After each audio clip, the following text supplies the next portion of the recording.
I'm Lauren Pierce, 39 years old, and last week I slid a pen across a closing table and claimed the quiet I'd been chasing since my 20s, a $2 million villa where the Pacific breathes against the cliff and the windows open to salt and light. Boxes still crowd the hallway. My bed is a mattress on the floor, and the only sound is the soft rhythm of water folding into rock. This place feels earned overtime, checks missed holidays, and the steady patience it takes to build bridges and wait for permits. I poured cold water into a crystal glass and stood at the balcony rail, letting the wind cool my face and the stress drop from my shoulders. Then my phone rang, and my sister's voice pushed into that space like a door kicked off its hinges. "We're on our way," she said, bright as a command. 15 of us. 3 weeks. 40 minutes. The line went dead, and the glass in my hand turned heavy as a stone. Before I go any further, tell me where you're listening from in the comments, and if you've ever had to protect your peace from family tap, like and subscribe so more folks can find this story. I was raised in a house where the bills were paid with coupons and careful hands, where Saturday mornings smelled like coffee and fresh laundry, and where my parents taught me that if something wasn't yours, you respected it anyway. My dad worked tools until his knuckles cracked. My mom stretched casseroles through lean months, and both of them measured success in steady choices rather than applause. I grew up in Ohio, the kind of town where everyone knew your last name and the grocery clerk asked about your mother, and I learned early that the surest way through was to keep your head down and do the right thing twice. College came with scholarships and graveyard shifts, civil engineering followed, and I took the jobs no one wanted. Rain-slick roadbeds, night inspections, budgets that squeaked because overtime meant an extra sliver of savings. When younger friends booked long weekends and posted poolside smiles, I brought a thermos to the drafting table and told myself I could rest later.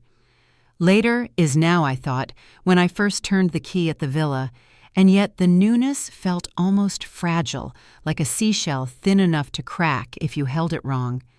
My sister Dana learned a different rhythm in the same house. Where I saved, she spent, and where I paused, she pressed a talent for charming her way through any door that happened to be closed. When she was 19 and short on rent, I said yes because it felt like the right kind of help. When she was 24 and her car died, I said yes because I could. When her son needed tuition, I said yes because he shouldn't be punished for anyone's mistakes. Those yeses stacked neatly in my bank records and messily in my heart until they blurred together, and somewhere along the line, Dana swapped thank you for expectancy.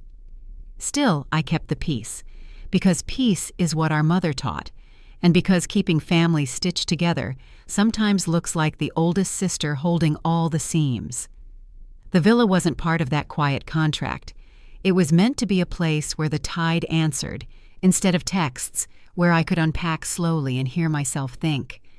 The view from the balcony stretches wide enough to loosen your shoulders, gulls riding thermals a white seam, where water frays against rock, the sun carving a bright road across the surface in late afternoon. Inside, the place still smells new fresh paint, cardboard lemon oil, and my life is lined up along the walls in neat brown squares marked kitchen books photos. I had planned to make this first week simple assemble furniture one piece at a time, find the best grocery store in town, learn which switch kills, which light, and sleep with the windows cracked so the ocean could sweep the day out of the room. That phone call folded the list in half. 15 people, 3 weeks, 40 minutes. My mind tried to lay those words over the blue beyond the glass, and they didn't fit. They threw shadows across the floor. I set the crystal down on the counter and felt almost at the same instant 2 truths pull tight from opposite directions.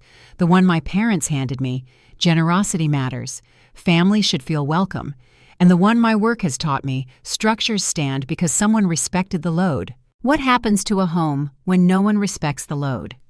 I wondered when a house is asked to be a hotel, a woman, a doormat, and a boundary, a suggestion. The old habit would be to rush strip the sheets I hadn't slept on stack towels and quiet the discomfort under a layer of politeness that sounds like love, but isn't. I watched the second hand on the stove clock sweep forward, counted out what 40 minutes actually means, and felt the wind shift across the open window, cool and clean and honest. Dana's texts began to chime in like a string of flares. "We'll need the master with the balcony. Do you have beach chairs, or should we pick up more? Don't forget coffee for the mornings," and every line read like a decision already made. I pictured 5 cars angling up the coastal road trunks full of coolers and strangers who only know my name as the address where they'll sleep. The villa's front door is oak and glass and firm in its frame, but you can rattle any door off its hinges if you hit it long enough with the wrong expectation. I walked to the entry and placed my hand on the bolt, not to lock or unlock it, but to feel the weight of it, to remember that some doors are kept by more than metal. They're kept by the person who pays the mortgage and the person who needs the quiet on the other side. Outside, the wind lifted, and the air changed the way it does when a storm thinks about coming ashore. Somewhere around the curve of the cliff road, engines grew from a distant hum to something nearer. The engines grew louder as the wind pressed against the windows. I moved to the front door and saw the dust curling up from the coastal road like a storm made of gravel and heat. 5 cars wound their way toward the villa, headlights cutting through the salt air, even though the afternoon was still bright. The first SUV was black, shiny, and familiar Donna's. The others followed like obedient soldiers, carrying coolers, folding chairs, and strangers I didn't recognize. They parked across the long driveway in a jagged line tires, crunching over the stones I'd chosen myself from the quarry last month. For a moment, I stood completely still. I told myself to breathe, to remember that this was my home. Then the first car door slammed, followed by laughter, a chorus of voices that carried up the hill before I even reached the door. Lauren Donna's voice rang out bright and commanding. "You weren't kidding. This place is gorgeous." I watched her step from the SUV like she was arriving for a magazine shoot. Her oversized sunglasses glinted and a silk scarf fluttered in the breeze. Behind her, people spilled out of the cars, young men hauling coolers, women with beach bags, 2 kids chasing each other through the gravel. I opened the door just enough to meet her eyes. "Dana," I said, keeping my voice even, "you can't just show up here. I told you I wasn't ready for guests." She laughed, brushing off the words like lint. "Oh, don't be dramatic. We drove 4 hours. You'll survive a little company." Before I could answer, she pushed the door wide and stepped inside. The smell of her perfume, floral and sharp, filled the foyer. Her entourage followed without a word, their chatter rising as they trailed through the entryway. Someone whistled. "Wow, this kitchen's massive." Another voice echoed from down the hall. "Is that a pool out back?" Their footsteps scattered across the marble I had just polished that morning, leaving faint streaks of sand and seawater. I tried to speak, but my words tangled behind the noise. Dana turned in a slow circle, her heels tapping the floor like punctuation. "Didn't I tell you all my sister knows how to live?" I stepped forward. "Dana, this isn't a rental. I need you all to stop and listen." She barely glanced at me. "Relax, we'll take care of ourselves. It's just a few weeks." Her tone made it sound harmless, almost generous, but every word felt like a shove. I followed her gaze as she looked up the staircase toward the master suite. "That view must be amazing," she said, already climbing. "I'll take that room. It'll be perfect for my yoga videos." "No," I said sharply, moving after her. "That room's private." She kept walking as if I hadn't spoken, tossing her hair over her shoulder. "You have plenty of space, Lauren. Don't be selfish." The others laughed softly, pretending not to hear the tension thickening the air. I reached the top of the stairs just as she pushed open the double doors to my bedroom. Sunlight poured across the white curtains, catching on the silver frame of my parents' photo on the dresser. Dana stood there with her hands on her hips, surveying the room like she'd just been handed a prize. "Isn't this perfect?" she said. "There's even a balcony." 2 women I didn't know dragged their suitcases in behind her, rolling them straight across the hardwood floor. "No one's staying in here," I told them, my voice trembling as I blocked the doorway. "This room is mine." Dana turned, lowering her sunglasses. Her eyes were cool, detached. "You're being ridiculous. Family stays together. You've got 3 other rooms." "It's just a house." "It's not just a house," I said, my throat tightening. "I worked my entire life for this." The words landed between us like stones. She smirked and brushed past me toward the balcony. "You think this place makes you better than me?" Her tone dropped low-edged with resentment. Money doesn't change who's in charge here. I'm still your sister. Family comes first. Behind her, one of the men popped open a beer can, the sound sharp in the quiet that followed. Foam spilled onto the floor near my dresser. My jaw clenched. "Please," I said, trying to keep my voice steady. "Everyone out of this room." Dana laughed softly. "After everything I've done for you, you're going to act like a stranger." I looked at her, unable to find a single memory where she had ever given more than she took. "You don't get it," I said finally. "This house isn't yours. You can't take whatever you want just because we share a last name." The air between us shifted. Dana's smirk hardened, and for the first time I saw something flicker behind her confidence, surprise, maybe even anger that I dared to push back. "You're making a mistake, Lauren," she said quietly. "One you'll regret." She dropped her suitcase onto my bedspread, the thud echoing like a challenge. I stared at the suitcase, then at her. "Take it off my bed," I said. My voice came out lower than I expected, almost calm. She crossed her arms. "You've got to learn to share. That's what Mom always said." She knew exactly what she was doing, pulling on the threads that once held me still. "Mom also said respect what belongs to others," I replied. The silence that followed was brittle. The group behind her had grown quiet, sensing the shift. Dana tilted her head, a smile tugging at her mouth. "Don't be selfish," she said again. A few of her friends chimed in softly, agreeing. "She's got plenty of space. It's not a big deal." One man lifted his beer and grinned. "To family." The words scraped across my nerves. "Family doesn't invade someone's home," I said, my voice breaking through theirs. "Family doesn't take what isn't theirs." Dana's smile faltered for just a second. "You wouldn't throw us out," she said, lowering her voice. "You don't have it in you." I met her eyes. "Watch me." The laughter stopped. Even the ocean outside seemed to hush. "Get out," I said again, louder this time, steady. "All of you, now." The tension cracked open like thunder. Dana stepped closer until we were inches apart. "Everyone will see what kind of person you've become," she whispered. "Cold, selfish, alone." I didn't flinch. "Maybe," I said. "But this house is mine, and you're not welcome here." Her face tightened, but she turned away, muttering to the others as she walked past me. "She's bluffing. She won't do anything." I stood there, heart pounding, watching them move through my home as if I were invisible. The sound of their voices bounced off the high ceilings, laughter, footsteps, drawers opening. I tried one last time. "Dana, stop this." She didn't even look back. Something inside me settled then, the same way the tide pulls back before a wave. I walked down the hall to my study and closed the door, the heavy click of the lock echoing in the stillness. The noise from the rest of the house continued to crash, a burst of laughter music starting somewhere. My hands trembled as I picked up my phone. I stared at the screen, the cursor blinking in the emergency dial. For a heartbeat, I hesitated. Calling the police on my own sister felt unthinkable. Then another sound reached me, glass shattering from the living room, and the hesitation broke. I pressed the number and held the phone to my ear. 911, what's your emergency? The operator's voice came steady through the line. "There are people in my home who refuse to leave," I said. "About 15 of them. I gave my name, my address, the details. They forced their way in. I need help." The operator asked if I was in danger. "Not yet," I said, "but they won't go. She told me to stay in a secure room, that officers were on the way." 15 minutes, she said. 15 minutes. A knock hit the door light at first, then harder. Lauren Dana called, her voice sugary sweet. "Come on, don't be like this. We can talk."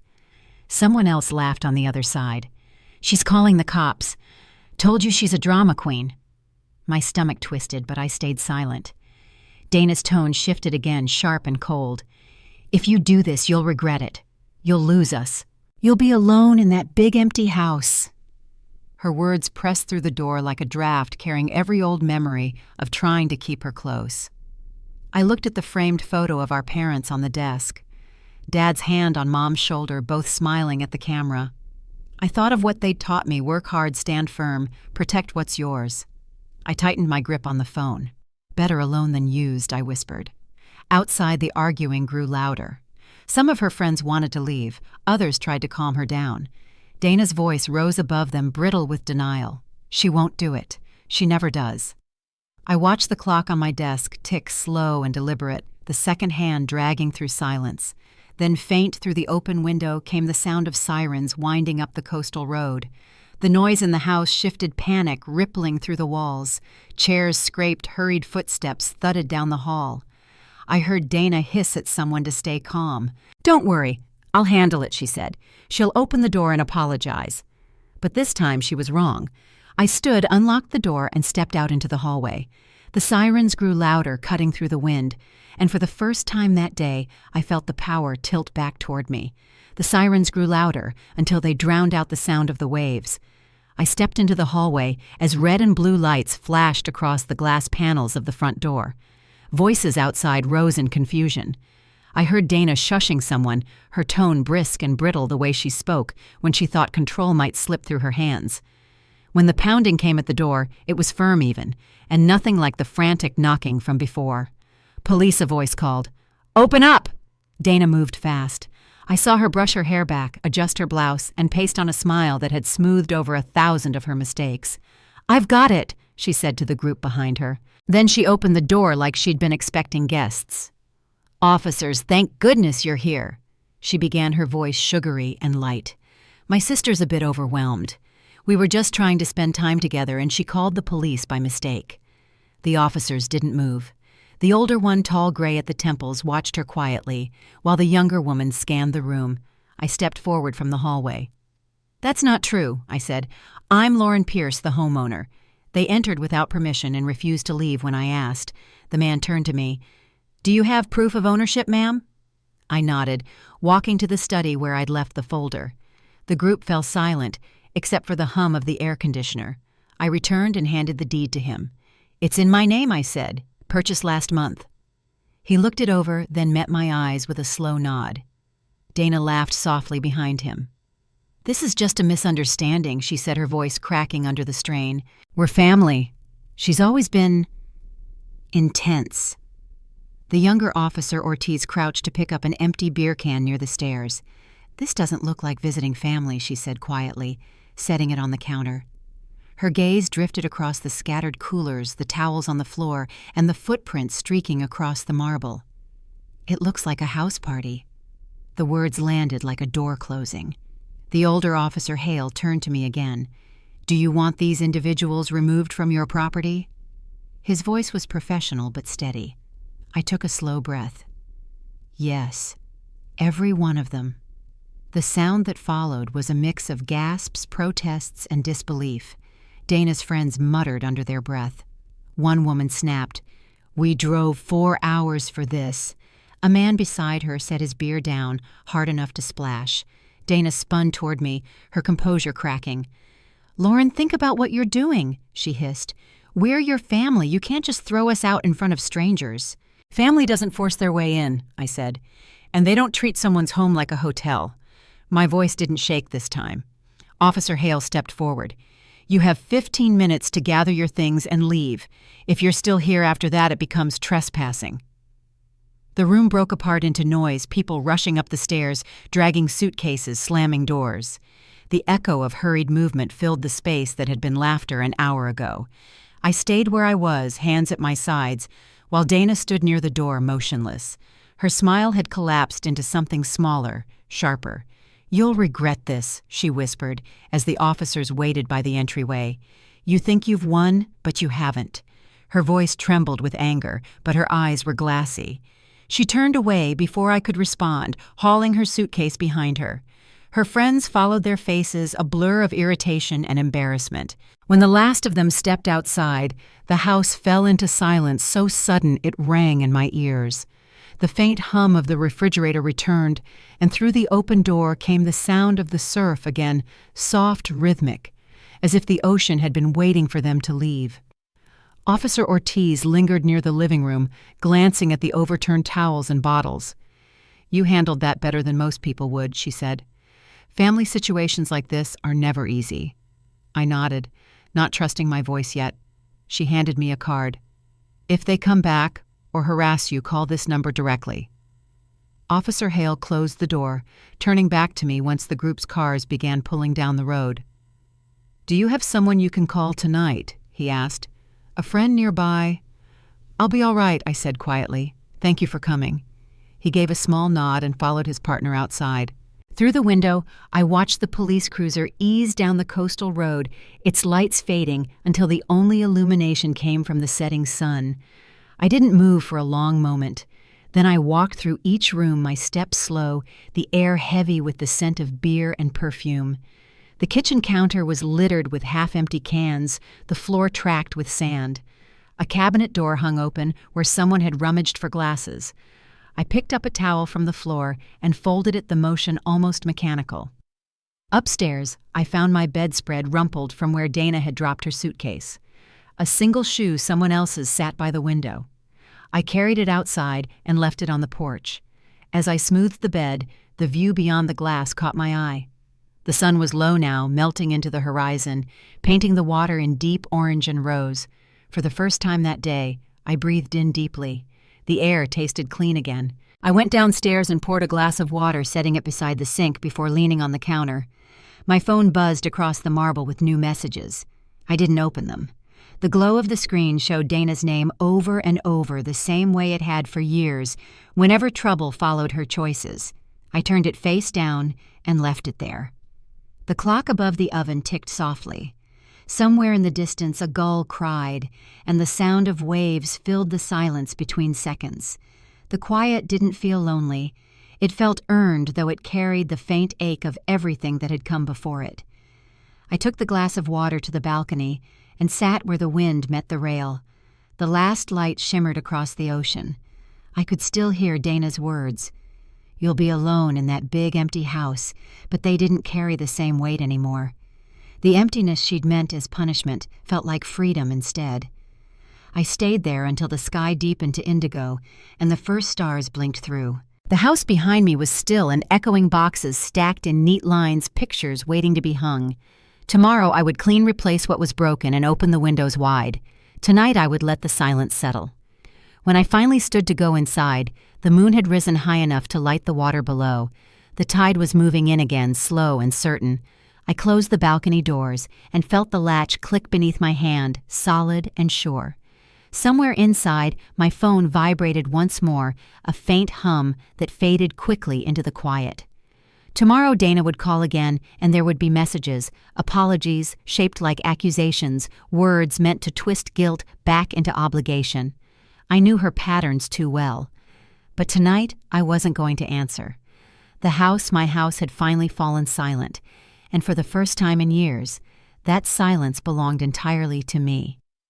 The morning after the house cleared out, sunlight spilled through the living room like nothing had happened. I stood barefoot on the cool marble floor, the ocean humming in the background.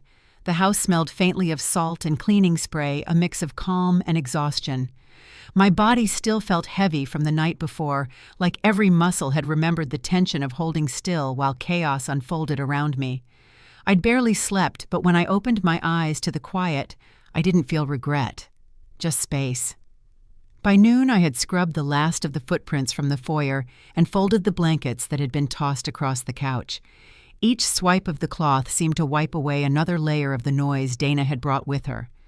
The silence wasn't empty anymore. It was mine again. When I finally sat down with a cup of coffee on the balcony, the sea stretched endlessly, calm and endless, just the way I'd dreamed it would be. My phone, though, wouldn't stop vibrating. Missed calls, voicemails, texts, all from Dana. I left them unanswered through most of the morning. But when the buzzing didn't stop, I finally opened one. "You made a scene last night. You embarrassed me. Call me back so we can fix this before the family hears about it." The words were cold-clipped, as if she were the one cleaning up a mess I'd made. I scrolled further. I didn't deserve to be treated like a criminal. Another message followed. "Mom would be ashamed of you." My stomach tightened. For a long moment, I watched the screen light fade until it went black again. The reflection of my face stared back, tired, calm, resolute. I put the phone down without responding. That afternoon, I took a walk along the cliff road behind the villa. The wind whipped across the path, carrying the faint scent of seaweed and eucalyptus. The sun was warm but not harsh. Each step felt like a quiet promise that I was finally moving forward on my own terms. My parents' faces came to mind, the photo I'd placed on my dresser after they passed. I remembered my father's steady voice. Hard work builds respect, even if no one thanks you for it. And my mother's softer tone that always followed kindness means giving, but never losing yourself in the process. I had spent most of my life following only half of their advice. The giving part came easy, the boundary part never did. Until now. When I returned home, I found another message from Dana, this one longer. Her tone had changed. I overreacted. I shouldn't have brought so many people. Can we talk? Please. It was the first time she'd written the word please in years. I stared at the screen but didn't type anything back. Instead, I opened the window and let the breeze move through the room, pushing the stale air out. Days passed quietly. The police report confirmed that everything had been handled properly, and I received a brief follow-up call from Officer Ortiz checking that Dana hadn't returned. She hadn't. The town felt small and slow. In the best way, neighbors waved from their porches. Seagulls gathered on the rocks at dusk, and the villa finally felt like a home instead of a fortress. But peace has a way of making space for memory. At night, I started dreaming about our childhood home, how Dana would come into my room without knocking, how she'd borrow my things and return them stained or broken how I'd let her because it was easier than fighting. I would wake with the same ache I used to feel at 16, the ache of being invisible while pretending it didn't matter. On the fourth evening, a message came that wasn't like the others. It was short, almost frightened. "Lauren, please answer. People online are talking about what happened. Someone filmed the police last night." My chest tightened as I opened the link she sent.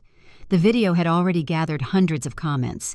It showed the flashing lights outside the Villa, Dana's voice faintly audible as she argued with the officers.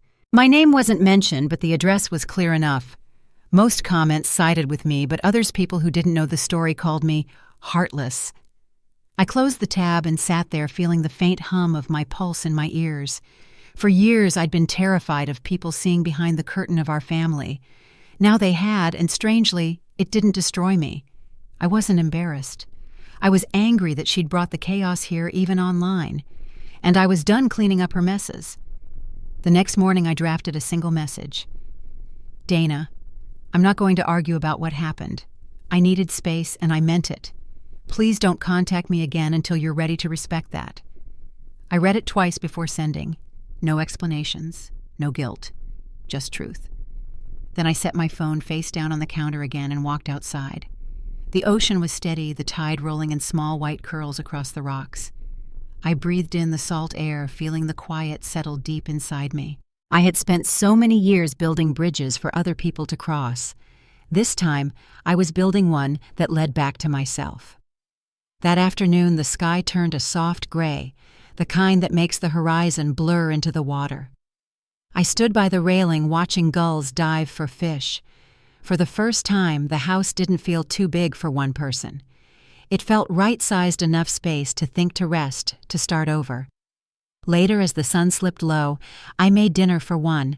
Just pasta, garlic, olive oil, and a glass of white wine. I ate by the window, listening to the rhythm of the waves. When my phone buzzed again, I didn't reach for it. I let it ring until it stopped. The messages slowed over the next few days. First angry, then pleading, then silent. I knew the quiet wouldn't last forever. Dana always found another way to surface. But for now, it was a relief. Each evening, I'd walk the stretch of beach below the villa, the sand cool under my feet, the sound of the sea smoothing out the edges of everything. One night, I found a small shell washed up near the rocks, white perfect, unbroken. I slipped it into my pocket not because I believed in signs, but because it felt like something worth keeping. A small, solid reminder of calm that had survived the storm. As I walked back up the hill toward the glow of my windows, I thought about what came next. Boundaries weren't walls. They were doors with locks that you could open when you chose. And for the first time, I was learning to decide who stood on the other side. The house waited at the top of the hill, warm light spilling through the glass. Inside, everything was still. I turned the key, stepped through the doorway, and closed it behind me, firm, certain, unafraid.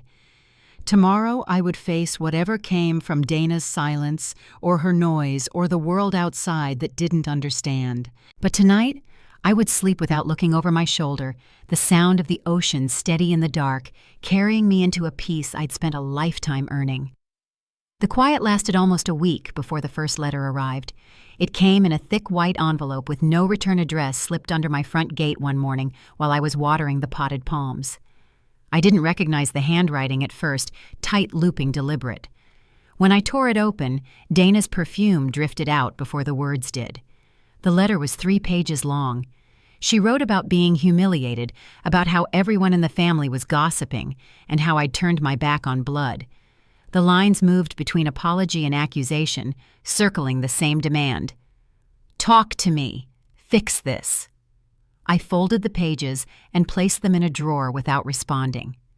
That night, I walked along the bluff trail until the moonlight turned the ocean silver. The wind carried the sound of the surf up to the cliffs steady and patient, like it had no interest in anyone's drama. For the first time in years, I felt grounded enough not to react. The next morning, I brewed coffee and opened my laptop. Work had been on hold since the move, and now emails were piling up from my old firm in Portland. They wanted me to consult remotely for a bridge project in Washington. It wasn't glamorous, but it was familiar a reminder that I still had a life outside this family storm. I accepted the contract and set up a small desk by the window facing the ocean. The rhythm of drafting plans and reviewing blueprints began to stitch normalcy back into my days. By midweek, I called Marianne Holt, my old supervisor and one of the few people who'd always spoken to me without pretense. She'd retired the year before, but still checked in now and then. Lauren Pierce, she said when she answered, her voice full of the same warmth I remembered from late-night project deadlines. How's the new place treating you? Better now, I told her, though I had an unexpected visit. Family, she asked. I hesitated, then laughed softly. Of course. We talked for nearly an hour. I didn't give her every detail, but she heard enough to understand. Marianne listened quietly before saying, "People confuse kindness with permission. You finally stopped confusing the two." Her words sank deep, quiet, and steady. Before we hung up, she added, "Don't let guilt rebuild the door you just locked." The next few days slipped by easily. I spent mornings walking the beach, afternoons on my consulting work, and evenings with a glass of wine watching the sun drop into the Pacific. My phone stayed silent. It felt like peace had finally decided to stay. Then Friday evening came, and with it another knock on the gate. This time it was a delivery driver holding a bouquet, 12 white lilies, and a note tucked among them. "We need to talk in person. I'm driving down tomorrow. Don't shut me out." The handwriting was Dana's again. I set the vase on the counter and stared at the flowers until the scent grew too sweet. I knew she'd never give up without a scene. That night I double-checked the locks and closed the curtains, not out of fear, but to remind myself that this space was mine to protect. Saturday afternoon, her silver sedan appeared at the edge of the driveway. I watched from the kitchen window as she stepped out alone. This time her movements slower than before. She stood there for a long moment, looking up at the house, then started toward the porch with a folder clutched in her hand. The doorbell rang once, then again. I opened it only halfway. "You shouldn't be here, Dana." She gave a shaky smile. "You didn't answer my messages. I had to see you." "I told you I needed distance," I said. She exhaled sharply. "Distance from your own sister, Lauren. I made a mistake, but you called the police. You treated me like a stranger. You forced your way into my home," I replied. "What was I supposed to do?" Her eyes darted toward the living room as if she expected the others to still be there. "It wasn't supposed to go that way," she said softer now. "I just wanted to show everyone we were doing okay." I asked. She hesitated, twisting the folder in her hands. "I thought if people saw how successful you are, they'd stop asking me for help. You always make it look so easy." For a long moment, neither of us spoke. The ocean wind swept through the open doorway, carrying the smell of salt and pine. Finally, she opened the folder. "I'm in trouble again," she said. Inside were papers, loan notices, late fees, red stamps. "I need $10,000 to clear this, just until next month." The words landed exactly the way they had a dozen times before, but this time they didn't move me. I leaned against the doorframe. "I can't," I said. "Not anymore." Her face stiffened. "So that's it. You have the money. You just won't help." "I have boundaries," I said quietly. "That's not the same thing." She took a step closer, voice trembling now. "You'd really let me fall apart. After everything we've been through, I thought of all the years she'd leaned on me like I was the safety net she never had to build for herself." "Dana, I said you're not falling. You're refusing to stand up." For a second, her expression broke something like shame flickering beneath the anger, but she gathered herself quickly. "You'll regret this," she whispered. "People will know what kind of sister you really are." "I can live with that," I said. "What I can't live with is losing myself again." She looked at me one last time, then turned and walked back to her car. The sound of gravel under her tires faded until there was only the wind again. I closed the door, leaned against it, and let out a breath I hadn't realized I'd been holding. That night I called Marianne again. She came by, I said. "She wanted money. I'm guessing you didn't give it to her." "No. Then you did what most people never learn to do," Marianne said. "You told the truth without apology." I thanked her, and after we hung up, I stood by the balcony window watching the surf roll in under the moonlight. The tide rose and fell, erasing footprints along the beach. Each wave carried something away and left the sand clean again. The next morning, a text from Dana waited on my phone. "I'll remember this. Just 4 words. No threats, no pleas." It felt like both a warning and a surrender. I deleted it without replying. Outside, the sky was pale blue, the kind that promises warmth after fog. I poured coffee and walked out onto the deck, the wood cool beneath my feet. The horizon stretched wide and clear, and for the first time I realized peace wasn't something you find once it's something you keep choosing, even when the past comes knocking. The ocean murmured below, steady and endless. I lifted my mug toward the horizon, a quiet toast to the woman I was finally learning to be. Tomorrow would bring whatever it wanted. Tonight I had the sound of waves and the soft assurance that I'd stood my ground, and that was enough. The weekend passed quietly, the kind of quiet that sits deep in the walls.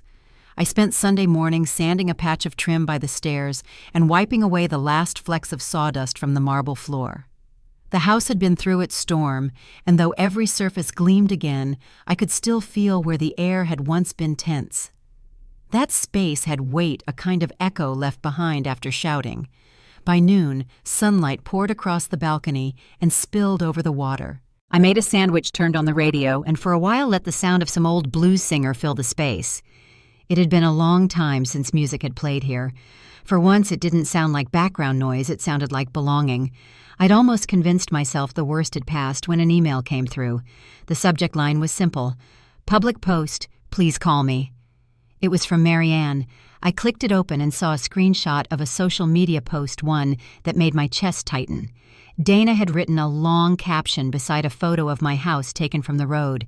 The words painted a story that wasn't mine, how her cold-hearted sister had humiliated her family, how money had made me arrogant, and how I'd called the police on my own blood. Within hours, hundreds of comments followed.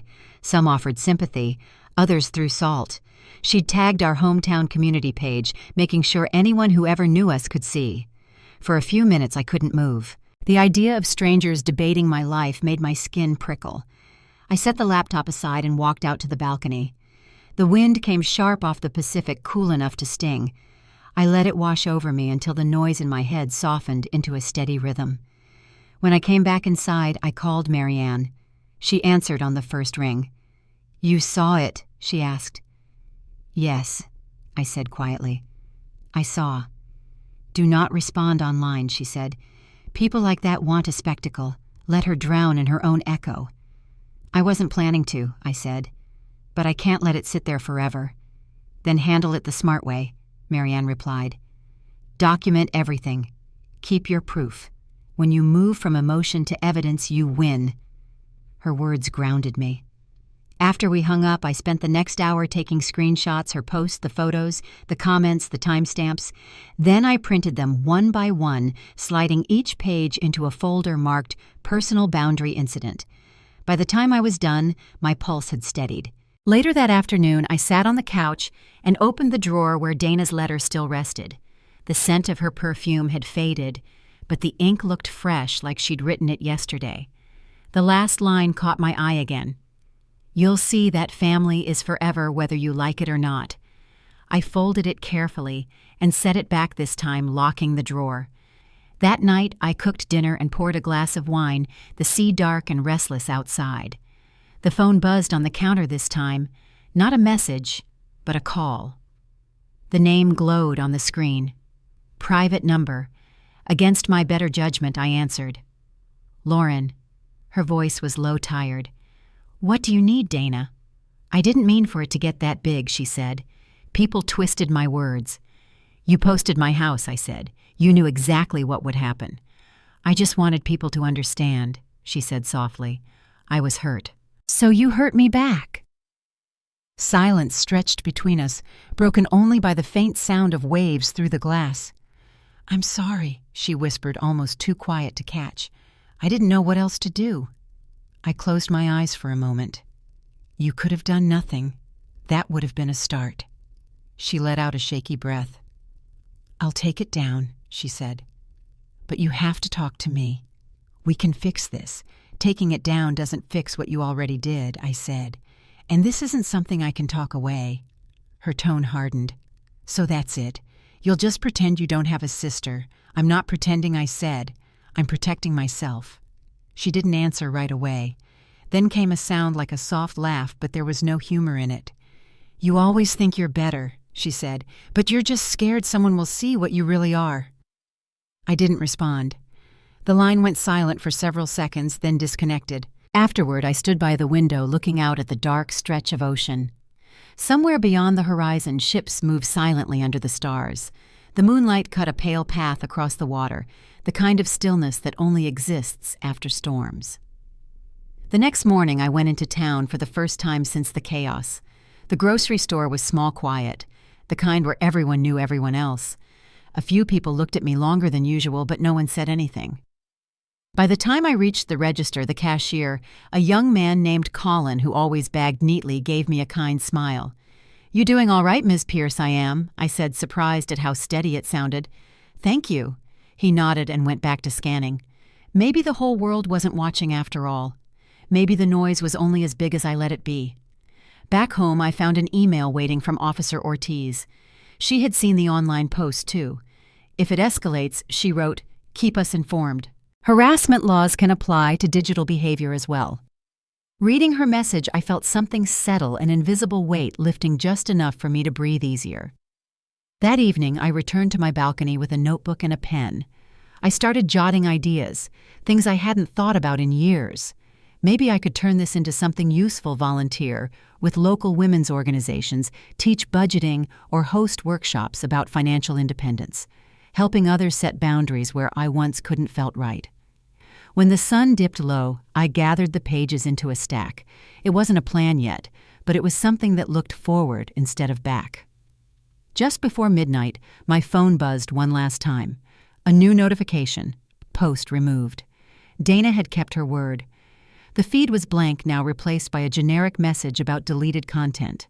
No apology, no explanation, just absence. I closed the screen and set the phone on the table. Outside, the surf whispered steadily against the rocks. The wind moved through the palms, and the house, for the first time in weeks, didn't feel haunted by tension. It felt ready for what came next. I turned off the lights and stood by the window watching the horizon blur into darkness. The reflection of the villa shimmered faintly in the glass, my home steady and whole. Somewhere in that sound of waves, I could almost hear my father's voice again. "Work hard. Be kind. Respect what belongs to others. Tomorrow would bring something new. Maybe peace, maybe another test. But tonight, I finally understood what it meant to stand in your own home and know you'd earned the quiet." 2 weeks passed before the letter from the county arrived. It came folded neatly in a plain envelope with my name printed across the front. Inside was a brief statement confirming the police report from that night, trespassing resolved without charges. The formality of it felt strange, like an ending signed by a stranger. I tucked it away in my file drawer and let out a breath I hadn't realized I'd been holding. The air along the coast had started to shift. Early mornings came with a mist that blurred the horizon, and the days carried that soft golden light that meant autumn wasn't far off. I'd begun to fall into a rhythm again, work in the mornings, long walks in the afternoons, and dinner on the balcony with the hum of the sea below. The house felt lived in now, quiet but not lonely. One Thursday afternoon my phone rang while I was reviewing drawings for a suspension bridge project. The number on the screen was unfamiliar, but something about it made me pause before answering. "Is this Lauren Pierce?" a man's voice asked. "This is Sergeant Hale with the county sheriff's office." I straightened in my chair. "Yes, Sergeant, I remember you. We received a report from a local shop owner," he said. "Your sister's been asking around town for your address. She's claiming you owe her property access." My grip on the phone tightened. "She doesn't have any right to be here," I said. "I know," he replied evenly. "We just wanted to make you aware. If she contacts you again, call us. Don't try to handle it alone." After the call, I walked out to the balcony and watched the fog roll in. The calm I'd built felt fragile again, like the tide might sweep it away if I stopped paying attention. I stayed out there until the clouds cleared and the last light of the day touched the water. That night I couldn't sleep. I kept replaying the sound of Hale's voice, steady but cautious. Around midnight, I made tea and sat by the window, staring at the faint outline of the moon over the ocean. The silence felt heavier than before. The next morning I called Mary Ann. She answered on the second ring, cheerful as ever. "Morning, Lauren. What's going on?" "Dana's still trying to find me," I said quietly. Mary Ann sighed. "Some people can't live without a reaction. That's how they measure control." "I don't want to give her one," I said, "but it feels like she's waiting for me to slip." "Then don't slip," Mary Ann said gently. "Keep your proof. Keep your peace." The two go hand in hand. Her words settled in the way her advice always did, firm but kind. After we hung up, I opened my notebook and began outlining ideas for the community program I'd been considering. Boundaries were one thing, but building something meaningful from them felt like the next step. By evening, the first outlines of a workshop plan covered several pages budgeting basics, setting personal limits, recognizing emotional manipulation. It wasn't about teaching perfection. It was about teaching choice. I could almost hear my father's voice again, steady as a hammer stroke. "Work hard. Stand tall. Don't give what isn't yours to give." A few days later, the doorbell rang just after sunset. My pulse quickened, but when I checked the security camera, it wasn't Dana. It was a delivery van. The driver left a padded envelope on the porch. Inside was a plain USB drive and a short note in block letters. "You should know what she's saying now." There was no signature. I hesitated before plugging it into my laptop. The folder held a single video file. I pressed play, and the screen filled with a shaky clip of Dana sitting in what looked like a coffee shop. She was talking to someone off camera, her voice low but clear. "She called the cops on me like I was a criminal," she said. "She's keeping the inheritance money, too. It's not fair." I froze. There was no inheritance. Our parents had left a modest insurance policy that we'd divided evenly years ago. The lie was sharp enough to take my breath for a second. I watched the clip again, slower this time, and realized the other voice was recording her someone feeding her questions, maybe a friend hoping to stir more trouble. For a moment, I didn't know whether to laugh or cry. I closed the laptop and sat in silence. Outside, the waves kept their rhythm indifferent to the noise of human drama. When I finally stood, I felt something steady settle inside me. Not anger, not fear, just certainty. The next morning, I drove into town and stopped at the sheriff's office. Sergeant Hale met me in the lobby. "I figured we'd see you soon," he said, leading me back to his desk. I handed him the envelope and explained how it had arrived. He slipped the drive into an evidence bag, labeling it neatly. "You've done the right thing," he said. "If she keeps this up, we can pursue a restraining order. She's crossed a line." I nodded. "I don't want revenge," I said quietly. "I just want it to stop. That's what we'll work toward," he assured me. On the way home, the sky had cleared completely. The air smelled of salt and sun-warmed eucalyptus. When I reached the villa, I opened every window and let the breeze move through. It carried away the heaviness that had been sitting in the corners for days. That evening, I called Marianne again. I told her everything, the drive, the video, the report. She listened without interrupting, and when I finished, she said, "You're handling this better than you realize, Lauren. You're setting a boundary and standing on solid ground. That's what strength looks like." I smiled faintly. "I'm just tired. That's how healing starts," she said. Tired, but free. After we hung up, I made myself a cup of tea and took it to the balcony. The ocean was calm that night, the moon casting a pale trail across the water. Somewhere out there, the tide was shifting again, just as it always did. I watched until the light blurred and my eyes grew heavy. The villa was quiet, except for the steady hum of the sea. For the first time, I wasn't afraid of what might come next. Whatever Dana tried, I had proof patience and peace, and that combination felt unshakable. As I turned off the balcony light, a soft glow from the horizon caught my eye. Just the faint flicker of a fishing boat moving slowly through the dark. It reminded me that even in open water, the smallest light could hold its ground. I closed the door, locked it, and felt the quiet settle like a promise for the days ahead. The next morning began the same way it had for weeks. Coffee the scent of salt through the open windows and the ocean murmuring below the cliffs. But something in the air felt lighter settled. The sheriff's office had filed Dana's case officially as harassment, though no charges were made. She'd stopped calling, stopped posting, and for the first time in months, silence wasn't a warning. It was peace. I spent that day cleaning out the last moving boxes I'd ignored since the night everything fell apart. Inside one, tucked between old invoices and a stack of framed photos, I found a sealed envelope from my father. The handwriting was shaky but familiar. I remembered it from the last week of his life when he'd handed me the letter and said, "For when you finally stop trying to please everyone." I'd tucked it away back then, afraid of what it might say. Now, standing in my quiet home, I opened it. The letter was short. "Lauren, he wrote you inherited our work ethic, but your mother's heart. That's both your gift and your burden. You'll spend half your life giving until there's nothing left, and the rest learning how to give without losing yourself. The day you understand the difference, you'll be free." I folded the page carefully and pressed my hand against it. Outside, gulls drifted low over the water, their calls fading into the wind. My father had always believed peace wasn't about stillness, it was about strength that didn't need to prove itself. Later that week, I met with Marianne at a cafe halfway between her town and mine. She walked in wearing her favorite denim jacket, silver hair pulled back, and that look of steady kindness that always seemed to level the world. When I told her I'd decided to start the financial wellness workshop, her face broke into a wide smile. "You're turning the lesson into a legacy," she said. "That's how healing sticks." We talked about logistics, community partnerships, local spaces, online, registration, but underneath it all, I could feel something shifting. I wasn't building the program out of anger or pride.